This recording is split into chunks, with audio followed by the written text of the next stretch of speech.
ನಮಸ್ಕಾರ ವೀಕ್ಷಕರೇ, ವಿಶೇಷ ಕಾರ್ಯಕ್ರಮಕ್ಕೆ ಸ್ವಾಗತ. ನಾನು ಸುಧಾಗೌಡ. ವೀಕ್ಷಕರೇ, ಬೆಂಗಳೂರಿನ ನಾರ್ತ್ ಸಿಟಿ ಕಾರ್ಪೊರೇಷನ್ ನಲ್ಲಿ ಒಂದು ಅಪಾರ್ಟ್ಮೆಂಟ್ ಕಟ್ಟಿದ್ದಾರೆ. ಅಪಾರ್ಟ್ಮೆಂಟ್ ಅನ್ನ ಪ್ಲಾನ್ ಪ್ರಕಾರ ಕಟ್ಟಿದ್ದಾರೆ. ಆದ್ರೆ ಬಿಲ್ಡರ್ಸ್ ಅಲ್ಲಿ ಒಂದು 10 ತಪ್ಪುಗಳನ್ನ ಮಾಡಿದ್ದಾರೆ. ಆದ್ರೆ ಅಧಿಕಾರಿಗಳು ಆ 10 ತಪ್ಪುಗಳನ್ನ ಮುಚ್ಚಾಕಿ ಓಸಿ ಕೊಟ್ಟಿದ್ದಾರೆ.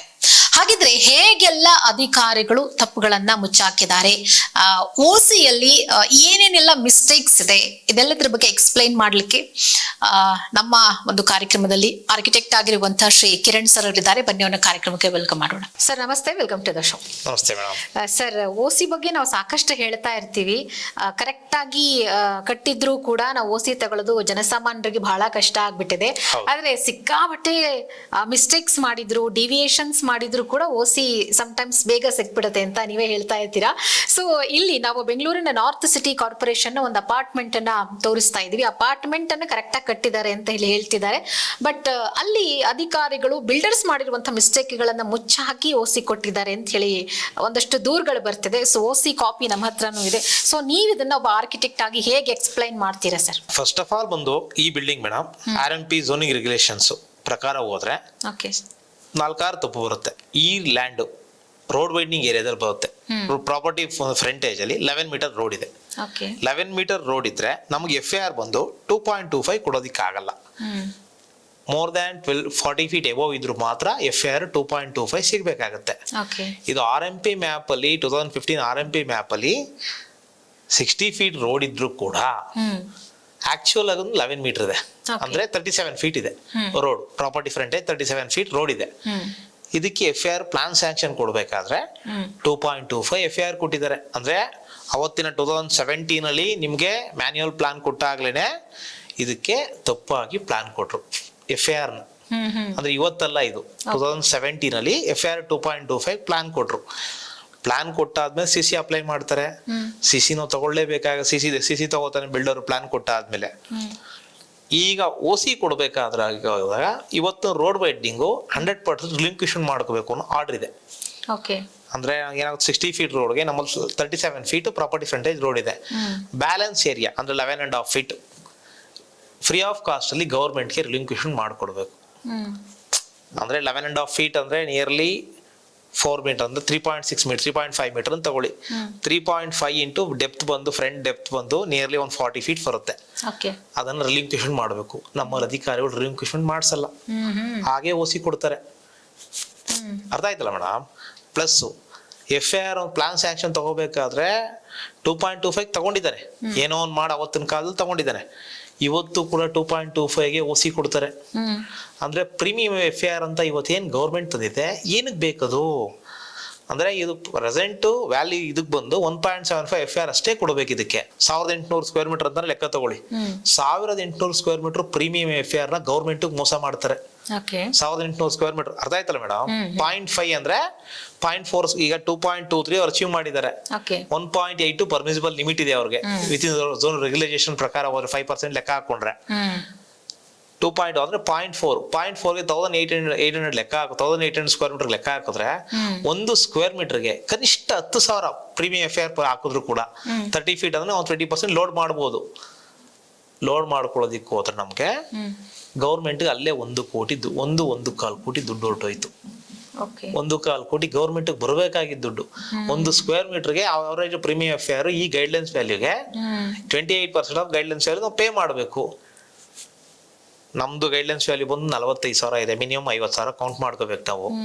50,000 ಇಂಟು 1 ಇಂಟು 50,000 ಇಂದ ಒಂದು ಸ್ಕ್ವೇರ್ ಮೀಟರ್ಗೆ ನಿಯರ್ಲಿ 16,000 ರೂಪಾಯಿ ಬರುತ್ತೆ ಇದಕ್ಕೆ. ಅಂದ್ರೆ 1800 ಸ್ಕ್ವೇರ್ ಮೀಟರ್ ಆಯ್ತು. 1,500 ಸ್ಕ್ವೇರ್ ಮೀಟರ್ ಹಾಕೊಳ್ಳಿ. 1,500 ಸ್ಕ್ವೇರ್ ಮೀಟರ್ ಪ್ರೀಮಿಯಂ FAR ದುಡ್ಡೆಲ್ಲ ಆಯ್ತು. ಇದು ಯಾರು ಮೋಸ? ಜನಸಾಮಾನ್ಯರಿಗೆ ಎಲ್ಲಿಂದ ನಿಮ್ಗೆ ರೋಡು ಇನ್ನೊಂದು ತ್ಯಾಪೆ ಹಾಕು ಇದಾಕು ಇನ್ನೊಂದು ಹಾಕಿಲ್ಲ ಅಂದ್ರೆ ಅಧಿಕಾರಿಗಳು ಈ ತರ ತಪ್ಪುಗಳು ಮುಚ್ಕೊ ಹೋಗ್ತಾ ಇದ್ರೆ ಎಲ್ಲಿಂದ ಹಾಕೋದಿಕ್ಕಾಗತ್ತೆ? ಮತ್ತಿನ್ನೊಂದು, ಈಗ ಕುಮಾರ್ ಗುಪ್ತಾ ಅಂತ ನಿಮ್ ಸ್ಟುಡಿಯೋಗೆ ಒಬ್ರು ಬಂದಿದ್ರು. ಕುಮಾರ್ ಗುಪ್ತಾ ಅಂತ ಬಂದಿದ್ದವರು ನನಗೆ OC ಕೊಡ್ತಾ ಇಲ್ಲ, 8 ತಿಂಗಳಿಂದ GBA ಬರುತ್ತೆ BBMP ಅಪ್ಲೈ ಮಾಡಿದ್ರು, ಆಗ್ಲಿಲ್ಲ. ತಿರ್ಗಾ GBA ಬಂದಾಗ ಓಡಾಡಿದ್ರು. 8 ತಿಂಗಳಿಂದ ಟಿಲ್ ಡೇಟ್ ಆಗಿಲ್ಲ. 8 ಮಂತ್ಸ್ ಇಂದ. ಸರ್, ಆಮೇಲೆ ಇಲ್ಲಿ ನೋಡಿ, ಈಗ BBMP ಇಂದ GBA ಆಯ್ತು. ಅದು ಸೆಪ್ಟೆಂಬರ್ 1, 2025ಗೆ BBMP ಎಂಡ್ ಆಯ್ತು. ಬಟ್ GBA ಬಂದಿರೋದು ಆಫ್ಟರ್ ಅಂದ್ರೆ 2ನೇ ತಾರೀಕು. ಬಟ್ ಈ ಓಸಿ ಕೊಟ್ಟಿರೋ ಡೇಟ್ ನೋಡಿದ್ರೆ 3ನೇ ತಾರೀಕು ಸೆಪ್ಟೆಂಬರ್ 2025 ಇದೆ. ಇದು ಹೆಂಗ್ ಸಾಧ್ಯ ಅಂತ? ತಪ್ಪು ಏನಾಗುತ್ತೆ ನೋಡಿ, ಈ file JC approval on date 1/9/2025. ಈ ಫೈಲು ಇವತ್ತಿನ ಪ್ರೆಸೆಂಟ್ GBA ಆಕ್ಟ್ ಇದ್ರ ಪ್ರಕಾರ ಹೋದ್ರೆ ಅಪ್ರೂವ್ಡ್ ಬೈ ಕಮಿಷನರ್ ಅಪ್ರೂವಲ್ ಮಾಡಬೇಕಾಗಿತ್ತು.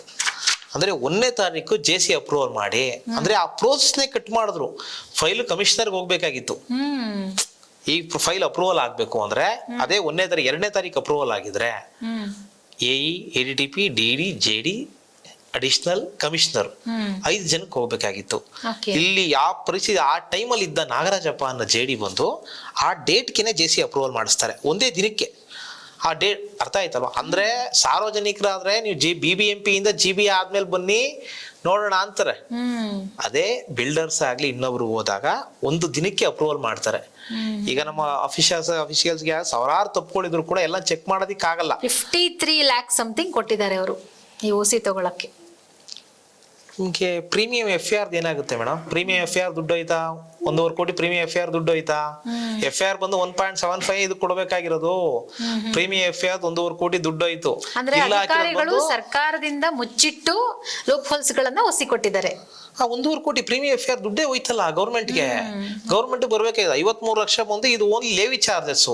2017 ಪ್ಲಾನ್ ಅಪ್ರೂವಲ್ ತಗೊಂಡಿರೋದಕ್ಕೆ levy charges plus ground rent. ಅವನು 8 years ಆಗಿದೆ ಬಿಲ್ಡಿಂಗ್ ಕಟ್ಟೋದಕ್ಕೆ. ಫೀಸೇ ತುಂಬಾ ಮೋಸದ ಫೀಸ್. ಇದು 53 ಲಕ್ಷ ಫೀಸ್ ಬರಲ್ಲ. ಲೇವಿ ಚಾರ್ಜಸ್ ಒಂದು 30 ಲಕ್ಷ ಬರುತ್ತೆ. Levy charges slum development, ring road, mass transportation ಅದೇ ಒಂದು 30 ಲಕ್ಷ ಬರುತ್ತೆ. ಲೇವಿ ಗ್ರೌಂಡ್ ರೆಂಟ್ ಬರೀ 20 ಲಕ್ಷ ಹಾಕಿದ್ದಾರೆ. ಗ್ರೌಂಡ್ ರೆಂಟ್ ನಿಮ್ಗೆ 20 ಲಕ್ಷಕ್ಕಿಂತ ಜಾಸ್ತಿ ಬರುತ್ತೆ. ಗ್ರೌಂಡ್ ರೆಂಟ್ ಈ ಪ್ರಾಪರ್ಟಿಗೆ 8 yearsಗೆ ಕಮ್ಮಿ ಅಂದ್ರೂ 60 ಲಕ್ಷ ಗೌರ್ಮೆಂಟ್ ಗ್ರೌಂಡ್ ರೆಂಟ್ ಬರುತ್ತೆ. ಅಂದ್ರೆ Levi charges 30 lakh, ground rent ಒಂದು 50-60 ಲಕ್ಷ ಪ್ಲಸ್ ಡಿವಿಯೇಷನ್ ಪೆನಾಲ್ಟಿ ಎಲ್ಲ ಸೇರ್ಸಿದ್ರು ಫೀಸ್ ಬರ್ಬೇಕಾಗಿದ್ದೇನೆ. ಲೆಕ್ಕ ಹಾಕೋದ್ರೆ 120 ಫೀಸ್ ಬರುತ್ತೆ. 120 ಫೀಸ್ ಬರುತ್ತೆ. ಪ್ಲಸ್ FIR ಹೋಯ್ತಾ? FIR ನ ಪ್ಲಾನ್ ಸ್ಯಾಂಕ್ಷನ್ ಕೊಡ್ಬೇಕಾದ್ರೆ ಅವ್ರು ತಪ್ಪಾಗಿ ಯಾರೋ ಒಬ್ರು ಕೊಟ್ಟಿದ್ರು. OC ಕೊಡ್ಬೇಕಾದ್ರೆ ಸರಿ ಮಾಡ್ಬೋದಾಗಿತ್ತಲ್ವಾ ನಾಗರಾಜಪ್ಪನವರು? ಅರ್ಜೆಂಟ್ ಅಲ್ಲಿ ಒಂದೇ ದಿನಕ್ಕೆ ಕೊಡೋ ಅವಶ್ಯಕತೆ ಏನಿತ್ತು? ಒಂದೇ ದಿನಕ್ಕೆ ಅವತ್ತೇ ಇದ್ ಮಾಡಿ ಆಯ್ತು. 1ನೇ ತಾರೀಕು JC ಅಪ್ರೂವಲ್ ಆಗುತ್ತೆ. OC ಇಶ್ಯೂ ಮಾಡೋದು 3ನೇ ತಾರೀಕು OC ಇಶ್ಯೂ ಮಾಡಿದ್ದಾರೆ. ಅರ್ಥ ಆಯ್ತಾ ಮೇಡಮ್? 1ನೇ ತಾರೀಕು GBA ಅಸ್ತಿತ್ವದಲ್ಲೇ ಇಲ್ಲ. ಹೌದು, BBMP ಅಸ್ತಿತ್ವದಲ್ಲೇ ಇಲ್ಲ.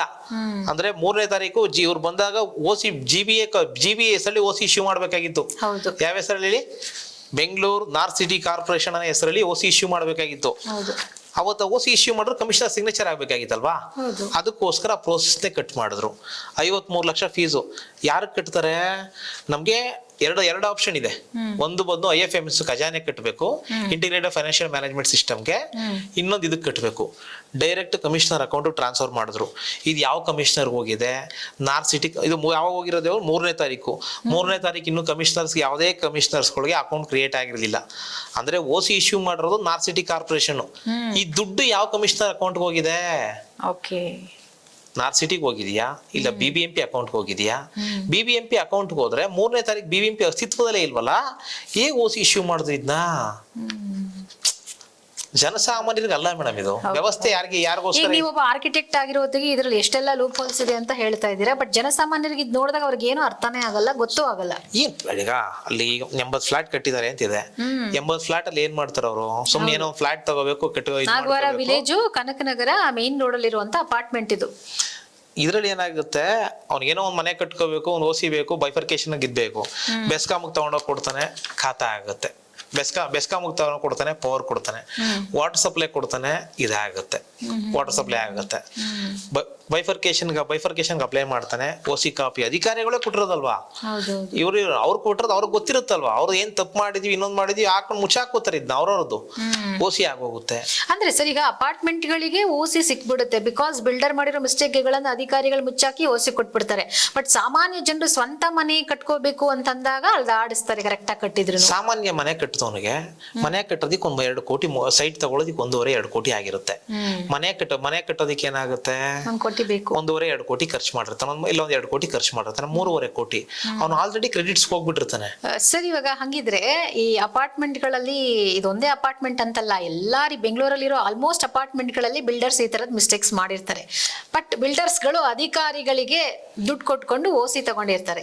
ಮೇಡಮ್ ಏನಾಗುತ್ತೆ, ಇದೇ ರಿಯಾಲಿಟಿ ಅಲ್ವಾ?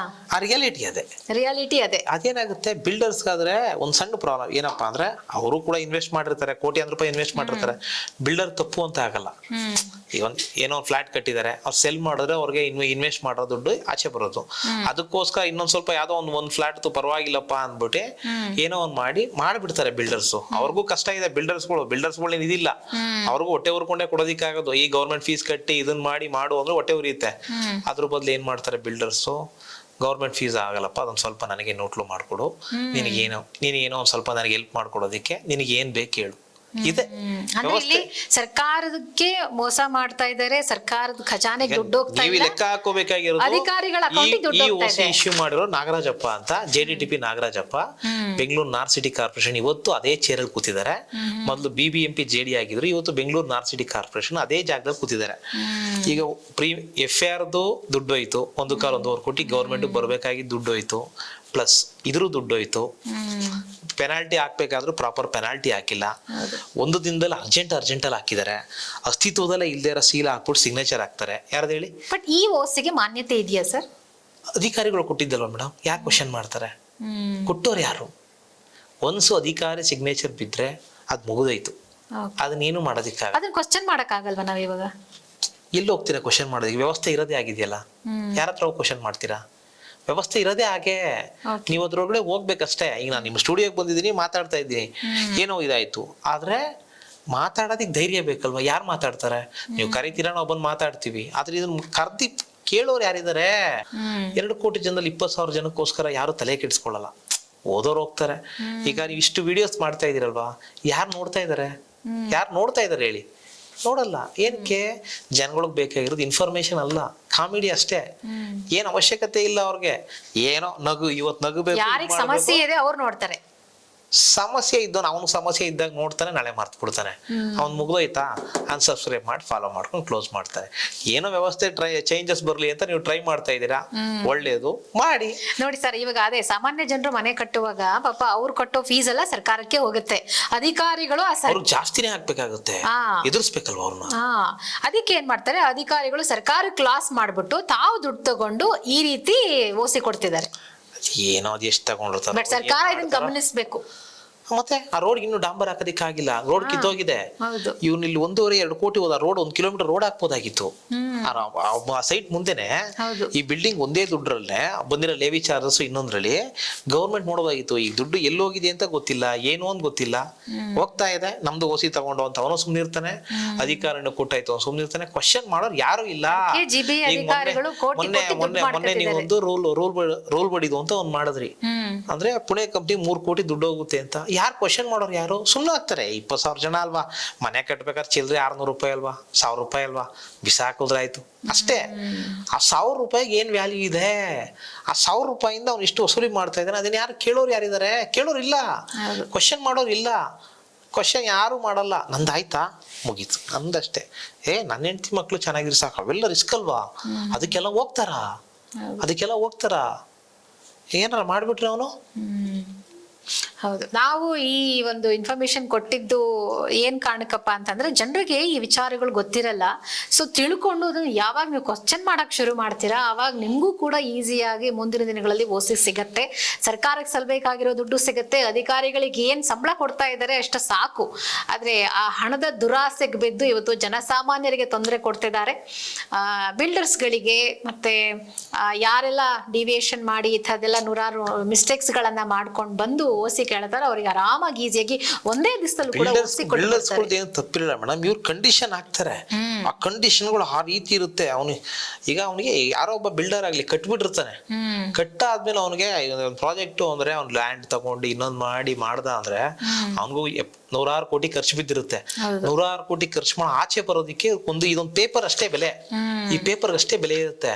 ಈ ಪೇಪರ್ ಕೊಡೋದಿಕ್ಕೆ ಇವ್ರು ಚಿತ್ರ ಹಿಂಸೆ ಕೊಡ್ತಾರೆ. ಕೆಲವೊಮ್ಮೆ ಇದೊಂದು ಕಾಪಿ ತಗೋಬೇಕು ಅಂದ್ರೆ ಕೋಟಿಗಟ್ಟಲೆ ದುಡ್ಡು ಕೊಡ್ಬೇಕು ಹಾ ಇವತ್ತಾಗಿ ಇದು ಅಲ್ವಾ? ಕಮ್ಮಿ ಅಂದ್ರೆ ಈ ಬಿಲ್ಡರ್ ಈ ಫೀಸು ಈ ಕಟ್ಟಿದ್ದು ಇನ್ನೊಂದು ಎಲ್ಲ ಸೇರ್ಸಿದ್ರೆ ವ್ಯವಸ್ಥೆ ಹೇಗಾಗಿದೆ. ಹೌದು ನಿಜ. ಹೈಡ್ ಮಾಡಿದ್ದಾರೆ, ನಮ್ಮ ಅಧಿಕಾರಿಗಳು ಹೈಡ್ ಮಾಡಿದಾರೆ ಇಲ್ಲ ಅಂತಲ್ಲ, ಇವನಿಗೂ ಕಷ್ಟ ಇದೆ. ಈಗ ಒಂದು ಫ್ಲಾಟ್ ಮಾರಿದ ದುಡ್ಡು, ಒಂದೂವರೆ ಫ್ಲಾಟ್ ಮಾರಿ 2 ಫ್ಲಾಟ್ ಮಾರಿದ ದುಡ್ಡೇ ಹೋಯ್ತು, ಇನ್ಕಮ್ ಏನು ಬರಲ್ಲ. 100% ಕರೆಕ್ಟ್ ಆಗಿರೋ ಪ್ರಾಜೆಕ್ಟ್ ನಾನ್ ಕೇಳ್ಕೊಳ್ಳೋದು ಇಷ್ಟೇ ಬಿಲ್ಡರ್ಸ್ಗಳಿಗೆ, ಯಾವ ಅಧಿಕಾರಿಗೂ ಕೂಡ ಎಲ್ಲಿ ಬಿಡ್ಬೇಕು ಅಲ್ಲಿ ಬಿಟ್ಕೊಳ್ಳಿ, ಕರೆಕ್ಟಾಗಿ ಕರೆಕ್ಟಾಗಿ ಕಟ್ಟಿದೀರಾ ಕರೆಕ್ಟಾಗಿ ಮಾತ್ರ ಕಟ್ಟಿ. ಏನಕ್ಕೆ ಇದೆಲ್ಲ ಇದ್ ಮಾಡ್ಕೊಂಡು ಇವ್ರಿಗೆ ಇದ್ ಮಾಡ್ಕೊಂಡು ಈ ಅಧಿಕಾರಿಗಳು ಗುಲಾಮ್ಗಿರಿ ಮಾಡೋದೇನೋ. ಬಟ್ ಕ್ವಶನ್ ಮಾಡಿದ್ರು ನೀನ್ ನನ್ನೇ ಕ್ವಶನ್ ಮಾಡ್ತೀಯಾ ಅಂತ ಅವ್ರನ್ನ ಕೆಲವೊಮ್ಮೆ ನೆಗ್ಲೆಕ್ಟೇ ಮಾಡ್ಬಿಡ್ತಾರೇನೋ, ಓಸಿ ಕೊಡೋದೇ ಇಲ್ವೇನೋ. ಓಸಿ ಅಲ್ಲ ಸಿಗ್ತಿರೋ ವಿಷಯ ಮೇಡಮ್. ಬಿಲ್ಡರ್ಸ್ಗಳು ಪಾಪ ತುಂಬಾ ಕಷ್ಟ ಇದೆ. ಅಂದ್ರೆ ಸರ್ ಜನಸಾಮಾನ್ಯರ ಪರಿಸ್ಥಿತಿ ಇಷ್ಟೇ ಅಂತೀರಾ? ಬಿಲ್ಡರ್ಸ್ಗಳಿಗೆ ಬದುಕೋದಿಕ್ಕಾಗಲ್ಲ ಅಂದ್ರೆ ಬದಲಾಗಲ್ಲ ಮೇಡಮ್. ಎಲ್ಲ ಪ್ರೈವೇಟೈಸೇಷನ್ ಮಾಡ್ಬೇಕಷ್ಟೇ, ಬದಲಾಗಬೇಕು ಅಂದ್ರೆ ಏನ್ ಮಾಡ್ಬೇಕು ಹೇಳಿ? ಎಲ್ಲ ಕಂಪ್ಲೀಟ್ ಪ್ರೈವೇಟೈಸೇಷನ್ ಮಾಡಬೇಕು. ಏನು ಎಲ್ಲ 5 ಕಾರ್ಪೊರೇಷನ್ಸ್ಗೂ ಕೂಡ ಏನ್ ಇದ್ ಮಾಡಿದ್ದಾರೆ, BBMP ಇದ್ದಾಗ BBMP ಡೇಟ್ ಅಲ್ಲಿ GB ಹೆಸರಲ್ಲಿ ಕೊಡ್ಬೇಕಾಗಿದ್ದು ಓಸಿನ BBMP ಕೊಡ್ತಾರೆ, ಕೇಳೋರು ಯಾರು ಇಲ್ಲ. ಬೆಸ್ಕಾಂ ಕೇಳ್ಬೋದಾಗಿತ್ತು, ಕ್ವಶನ್ ಮಾಡ್ಲಿಲ್ಲ, ಸರ್ವಿಸ್ ಮಾಡಿದೆ. ಏನ್ ಮಾಡಿದೆ? ಇದೇ BBMP ಜೆಸಿ ಸೈನ್ ಹಾಕಿದಾರೆ ಅವತ್ತು. ಇವತ್ತು ಅದೇ ಜೆಸಿ ಖಾತಾ ಬೈಫರ್ಕೇಶನ್ ಮಾಡ್ಬೇಕಾದ್ರೆ ತಪ್ಪಲ್ವಾ ಅಂತ ಕೇಳ್ಬೋದಾಗಿತ್ತು, ಕೇಳಲ್ಲ. ಅದೇ ಜೆಸಿ ತಪ್ಪಲ್ವಾ ಇದು, ಇದಾದ್ಮೇಲೆ ಈ ಡೇಟ್ ಬಂದ್ಮೇಲೆ ನಮ್ ಕಮಿಷನರ್ ಸಿಗ್ನೇಚರ್ ಆಗ್ಬೇಕಾಗಿತ್ತಲ್ಲ, ಪೋಮಲ ಸುನಿಲ್ ಕುಮಾರ್ ಸರ್ ಸೈನ್ ಆಗ್ಬೇಕಾಗಿತ್ತಲ್ವಾ, ಇದು ತಪ್ಪಲ್ವಾ ಅಂದ್ರೆ ಅದಾಗಲ್ಲ. ಇದೆಲ್ಲ ಏನಾಗುತ್ತೆ, ಒಬ್ರಿಗೊಬ್ರು ಲಿಂಕ್. ನಾವು ಮಾಡಿದ ತಪ್ಪ ನೀವು ಪ್ರೈವೇಟ್ ಅವ್ರು ಮೇಡಮ್, ನಿಮಗೆ ನೀವು ಸಮರ್ಥನೆ ಮಾಡ್ಕೋತೀರಾ. ಗೌರ್ಮೆಂಟ್ ಎಂಪ್ಲಾಯೀಸ್ಗಳು ಸಮರ್ಥನೆ ಮಾಡ್ಕೋತಾರೆ ಅಷ್ಟೇ. ಬೇರೆ ಯಾವುದೇ ಕಾರಣಕ್ಕೂ ಯಾವುದೇ BBMP ಆಗ್ಬೋದು, ಬೆಸ್ಕಾಂ ಆಗ್ಬೋದು, BWSSP ಆಗ್ಬೋದು, ಎಲ್ಲಿ ತಪ್ಪಾಗಿದೆ ಅಂತ ಯಾರು ಚೆಕ್ ಮಾಡಲ್ಲ. ನಾನು ಅಧಿಕಾರಿ, ಅವರು ಅಧಿಕಾರಿ, ಎಲ್ಲ ಒಂದೇ, ನಾವೆಲ್ಲ ಒಂದು ಅಂತ ಮರ್ಜಿ ಆಗ್ಬಿಡ್ತಾರೆ. ಕರೆಕ್ಟ್ ಆಗಿದೆ. ಎಸ್, ನೋಡಿದ್ರಲ್ಲ ವೀಕ್ಷಕರೇ, ನಿಜಕ್ಕೂ ಈ ಬೆಂಗಳೂರಿನ ನಾರ್ತ್ ಸಿಟಿ ಕಾರ್ಪೊರೇಷನ್ ಅಲ್ಲಿ ಇರುವಂತಹ ಒಂದು ಅಪಾರ್ಟ್ಮೆಂಟ್ ನಾವು ಏನ್ ಮಾತಾಡಿದ್ವಿ ಇಷ್ಟೊತ್ತು, Nagawara village Kanakanagara main road ನಲ್ಲಿ ಇರುವಂತಹ ಒಂದು ಅಪಾರ್ಟ್ಮೆಂಟ್ ಏನಿದೆ, ಈ ಅಪಾರ್ಟ್ಮೆಂಟ್ ನಲ್ಲಿ ಮಿಸ್ಟೇಕ್ಸ್ಗಳನ್ನ ಬಿಲ್ಡರ್ಸ್ ಮಾಡಿದ್ದಾರೆ. ಬಟ್ ಆ ಮಿಸ್ಟೇಕ್ಸ್ಗಳನ್ನ ಮುಚ್ಚಾಕಿ ಅಧಿಕಾರಿಗಳು ಓಸಿ ಕೊಟ್ಟಿದ್ದಾರೆ. ಬಟ್ ಯಾರು ಅದನ್ನ ಪ್ರಶ್ನೆ ಮಾಡೋರಿಲ್ಲ. ವ್ಯವಸ್ಥೆ ಬದಲಾಗಬೇಕು, ಜನ ಬದಲಾಗಬೇಕು, ಇದ್ರ ಬಗ್ಗೆ ತಿಳುವಳಿಕೆ ನಿಮಗೆ ಬರಬೇಕು ಅಂತಲೇ ನಾವು ಇವತ್ತಿನ ಈ ಒಂದು ವಿಡಿಯೋವನ್ನ ಮಾಡಿದ್ದು. ನಿಮ್ಗೊಂದಷ್ಟು ಗೊತ್ತಾಗ್ಲಿ ವಿಚಾರಗಳು, ಯಾಕೆ ಜನಸಾಮಾನ್ಯರು ನಾವು ಓಸಿಗಾಗಿ ಎಲ್ದಾಡ್ತಾ ಇದ್ದೀವಿ, ನಮ್ಮ ಕಡೆಯಿಂದ ಏನು ಮಿಸ್ಟೇಕ್ಸ್ ಇಲ್ಲ ಆದ್ರೂ ನಮ್ಗೆ ಓಸಿ ಕೊಡ್ತಾ ಇಲ್ಲ ಅಂದ್ರೆ ವ್ಯವಸ್ಥೆ ಹೀಗಿದೆ ಅನ್ನೋದನ್ನ ಅರ್ಥ ಮಾಡ್ಕೊಳ್ಳಿ. ಮತ್ತಷ್ಟು ತಾಜಾ ಸುದ್ದಿಗಳಿಗಾಗಿ ನೋಡ್ತಾ ಇರಿ ಪ್ರಜಾಕಿರಣ ವಾಹಿನಿ.